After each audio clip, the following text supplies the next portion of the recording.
On est de retour pour la dernière partie de cette émission. Les aidants proches, vous êtes plus de 10% à en faire partie. Vous prenez soin de votre conjoint ou conjointe atteinte ou atteint d'une maladie, ou encore vous consacrez beaucoup de temps à vos parents. Vous êtes un aidant proche. On en parle avec notre invitée Florence Mullier. Bonjour. Bonjour. Vous êtes coordinatrice de l'ASBL Aidants Proches Bruxelles. Et donc, comme je l'ai dit, c'est la semaine des aidants proches. On comprend assez vite la définition de ce que peut être un aidant proche, mais est-ce que c'est un statut désormais reconnu en Belgique ? Oui, tout à fait. Depuis septembre 2020, maintenant, les aidants proches sont reconnus en Belgique. Qu'il soit un aidant proche peut être aussi un enfant. Et du coup, maintenant, il y a la loi les reconnaît et grâce à leur mutuelle, ils peuvent bénéficier de ce statut qui peut, sous certaines conditions, donner l'accès à un congé. Voilà, et il y a des chiffres d'ailleurs qui sont sortis ces dernières années sur le nombre de congés qui ont été pris.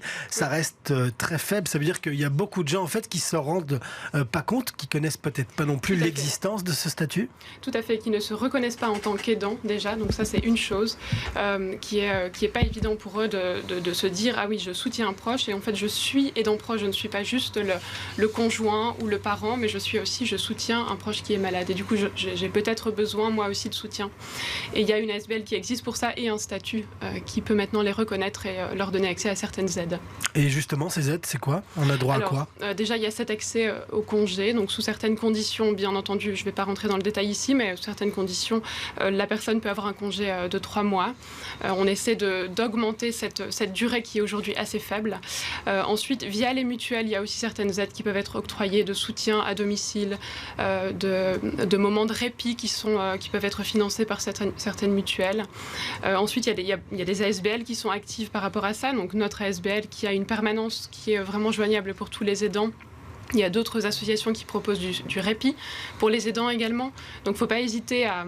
Nous, grâce au réseau SAM, qui est un réseau avec lequel on travaille, le réseau des aidants, vous pouvez trouver tout un tas d'informations qui peuvent vraiment vous donner accès en tant qu'aidant à certaines ressources et aides. Mais est-ce qu'il y a des démarches à faire au préalable pour être considéré comme un aidant, comme vous parliez, ou tout simplement si on consacre du temps là à ses parents, à ses enfants ou à son conjoint, est-ce que cela suffit pour prendre contact avec vous ?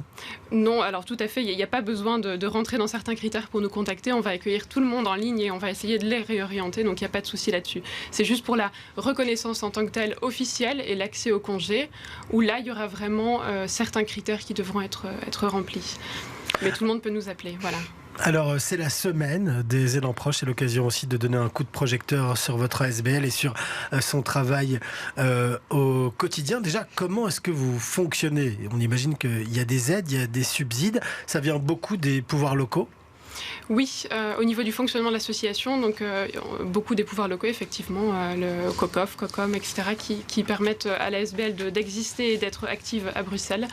On est 2 personnes dans l'ASBL et on soutient, donc il y a un numéro pour les aidants. On accueille les aidants qui nous appellent et qui ont une question ou un besoin d'écoute. On va prendre le temps vraiment, c'est vraiment un numéro pour eux. Ensuite, il y a une autre mission qui est la formation et la sensibilisation des professionnels pour vraiment sensibiliser un médecin qui va recevoir un patient. Peut-être que cette personne est aidant proche et qu'elle a besoin aussi d'une écoute, d'un accompagnement médical différent, etc.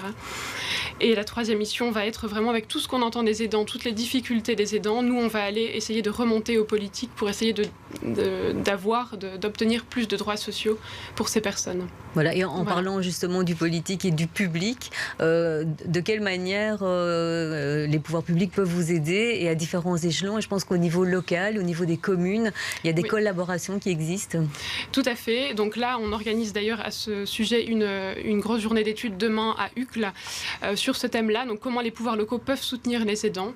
Donc c'est quelque chose qu'on fait de plus en plus avec les communes aujourd'hui. Donc par exemple, il y a certaines communes aujourd'hui très concrètement qui vont avoir un référent communal qui va être assistant social dans la commune, mais qui aussi va être formé par notre ASBL pour pouvoir accueillir les aidants et répondre à leurs problématiques au niveau local.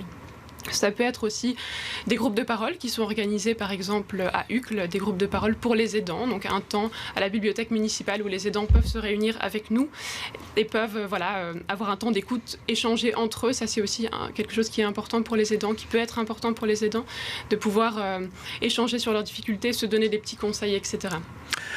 Oui, non, allez-y. J'allais juste dire qu'au niveau local, l'important, c'est que ce soit facile pour l'aidant, qu'il puisse quitter son proche pendant une demi-heure, une heure, et ne pas avoir à traverser Bruxelles pour aller quelque part. Et donc, le soutien local a vraiment toute son importance. Oui, on l'a vu d'ailleurs dans certaines communes où on a pris des décisions pour pouvoir aider les aidants proches au niveau du stationnement. C'était à Schaerbeek la semaine dernière. Peut-être une dernière question un petit peu plus philosophique sur la manière dont la société évolue et considère aussi ses aînés ou les personnes qui sont diminuer. Vous avez l'impression que toute cette crise sanitaire qu'on a vécue là dans un premier temps et économique, énergétique ces derniers temps, fait un petit peu changer la donne positivement vers la manière dont on perçoit, la manière dont on aide ses proches ? Ce n'est pas facile de répondre. Je dirais qu'il y a quand même pas mal de conséquences. Là, on a pas mal d'appels au niveau de difficultés financières des aidants. En plus du soutien aux proches, il y a une difficulté financière qui s'ajoute avec la crise. Donc ça, c'est vraiment difficile pour eux. Donc il y a vraiment un soutien, je pense, à apporter au niveau économique aussi. Il y aurait beaucoup de choses à dire. Je ne sais pas le temps que je vais avoir là, mais en tout cas... beaucoup, malheureusement. Voilà. Oui, voilà. Je vous remercie. Là, on vous a coupé un peu durement quand même, tout à coup. Pas de souci. Vous vouliez dire encore quelque chose ? Non, allez-y, ça va. Voilà, mais en tout cas, merci Florence Mullier d'avoir été notre invitée. On rappelle que c'est la semaine des aidants proches. Vous êtes coordinatrice de l'ASBL Aidants Proches Bruxelles et donc on peut vraiment dire à tous ceux qui nous écoutent et qui nous regardent qu'ils ne sont pas seuls et qu'il y a du soutien. Tout à fait. Merci à vous.